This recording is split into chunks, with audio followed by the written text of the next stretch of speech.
We've talked about the back pat. Like, I'm sure people here would like to see a Boxford back pat. At some point, I haven't nailed any. Quinn Hughes. What's going to happen? Will he sign? Where will he play next season? Quinn Hughes I think he'll make the Canucks. So, I mean, the people here are witness to it. If it does happen, I will have a huge. I'm now announcing. I'm now predicting. This is an official prediction that he'll make the team. Like, he's better than the guys that they have. He's better than. There's not 4 defensemen on the Vancouver Canucks in the entire organization who are better than Quinn Hughes right now.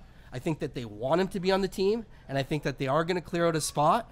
I am surprised how inactive they've been in terms of making moves. Like, they haven't been able to make any real aggressive moves. They've talked publicly about wanting to be aggressive in the trade market. I've heard privately that they're trying, out there pounding the phones, pounding the sidewalk, trying to make plays, trying to make trades. So far that they've been unable to do it. I think that if you get creative, and an example would be taking half of Del Zotto's salary, I think you can do it. Right, but I think one of these guys is going to get moved out. No, you just kind of got caught in your own trap there when you said if they get creative. Yeah. Right? Because how many times? How many we've heard, I told you, you wrote about it last week too. I saw, like, they understand the concept of taking on bad contracts.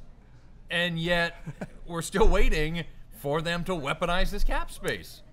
Right. Well, I mean, they say that they understand the concept. And I've brought it up before. I know that there was a meeting a couple of years ago where one of them said, like, why would we take on a bad contract when we can just sign other guys? And they just sign their own bad contracts. They just did sign.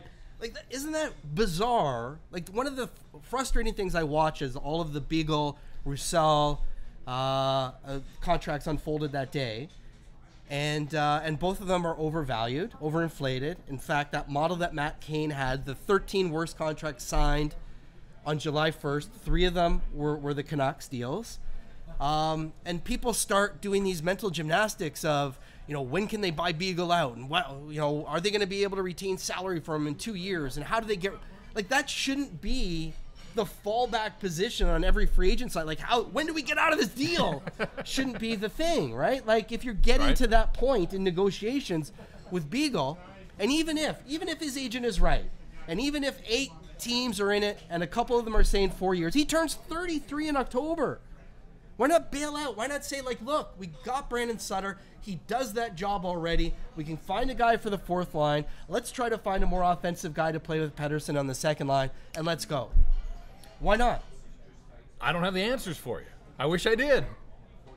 Well, you heard the answers, though. You heard Jim say, like, one of the part of the thought process to all of this was, let's open the door to Sutter having more offensive opportunities. And this is a guy who's never had more than 40 points in a season. Right, and Dello roasted the signing heavily. If people have seen the article on The Athletic, like, he took a bunch of comparables over the last, decade or something, plugged in all the data about players that play all the even strength and shorthanded minutes, no power play time, point production, and, like, it was a pretty sad list that he came up with of guys that fit that Jay Beagle profile, and most had played themselves out of the league by the time they were 33. He's going to be 33 next year. He's going to be 33. And the other thing that they pointed out, and has been pointed out, is the past 2 seasons have been the seasons where he's played the most games. 79, and I think he played them all this year maybe. Before that, there's a long history of injuries here. The Canucks are again betting on a guy who has been injured over the course of his career, and he's at an age where that's not going to get any better, where he's played a ton of games the last 2 years, and now he's 33 in October. Like, his last season in Vancouver, he's 37 before the season starts. I don't see how that lines up with, we're going to be extremely young this year. They're not going to be extremely young. There's a spot for Hughes. I think he's going to be on the team. I think they want him on the team. I think part of their thinking is how are we going to win over the fan base, the fans, and I think that is going to be a motivating factor, certainly for ownership. They need Hughes. They need Pettersson. I think they need them both in this lineup. All right. So, now that July 1st has come, the team is essentially shaped. I think we all expect it. we deal in It's realities not. here. It is. They might make a trade. They're not making a big. Like, you think they're gonna make a? I just gave you the Vanek thing. The Vanek was the game changer. Right, but there isn't. Vanek's a sign. There isn't another Vanek hanging out there. They're not going to trade for. Tell me they're not going to trade for Vanek now. But this team is shaped for the most part. Like, something's going to change. Like, there's just. Okay, they might change a piece or two, but for them, they're not swapping out the 20 guys they've got. What they have is essentially the players that they're moving forward with for next season. Like it or not, you had to wait for July 1st to come to see what they did. You may not like what they did, but there's your roster now. I don't. So what do they do with Pettersson? Like, where? Well, I think we all agree I that started this whole podcast talking about that. I keep me awake at night because I want, I want him to, I want to see everything that they saw in Sweden all year, right? I want him to roam and be electric and be able to handle the puck and think the game and work with other line mates who can think with him. This is one of the big things that Gradin said when Gradin wanted him to play last year. And part of the reason was he wanted him to play with the Sedins. He thinks the game at that speed. You know who doesn't think the game at that speed? Well, there's a lot of guys in the lineup, right? And a couple of them play center. And I'm worried one of them may end up playing with him because he's not, Brandon Sutter has other duties. He's got other jobs. The two problems, the two top guys to play potentially with Pettersson. By the way, I think there's a very good chance that Green gives Pettersson multiple opportunities in the preseason to play at center. I think he wants him at center. The team wants him at center. He wants to play center. So I am of the belief that there is a chance he could still start the season at center. Fuck, great. I'll be all in on that. I'll have a total change of tune. But the two guys that they want him to, that I hear most often that he's going to play with if he starts at the wing, are Sutter, we know his struggles and we know the way he sees the ice. It's not great. Right. He's a shutdown defensive guy, and God bless, he's got other things to worry about. He's worrying about shutting down other teams' guys. He's worrying about slowing the game down.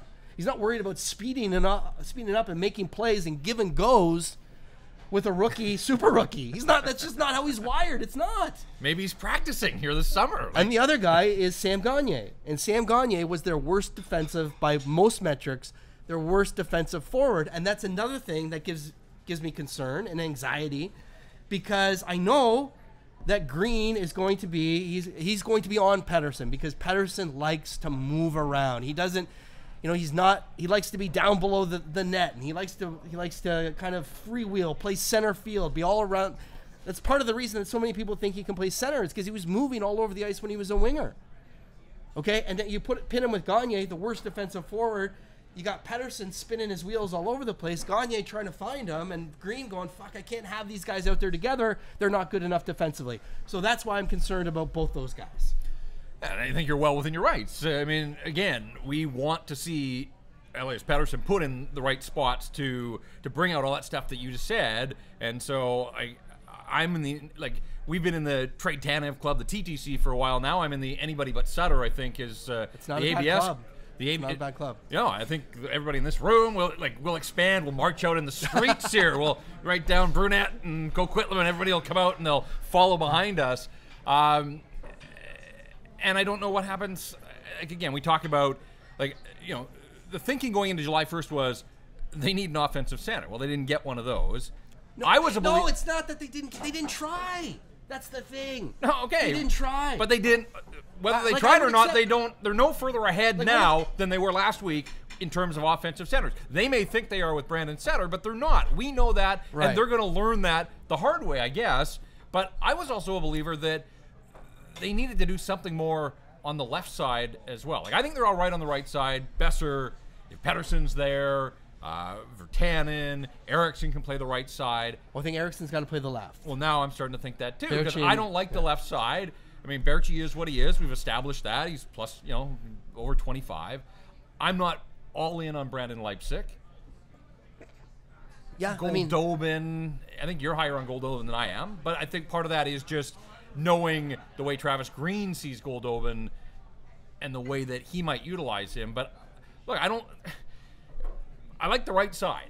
I don't like center, and I don't like the left side. And I'm with you. Goals are going to be a massive issue for this hockey team. So I know people want to believe that you know, last year was rock bottom, and then it's got to get better. But folks, I'm not sure that This is it year will. 5.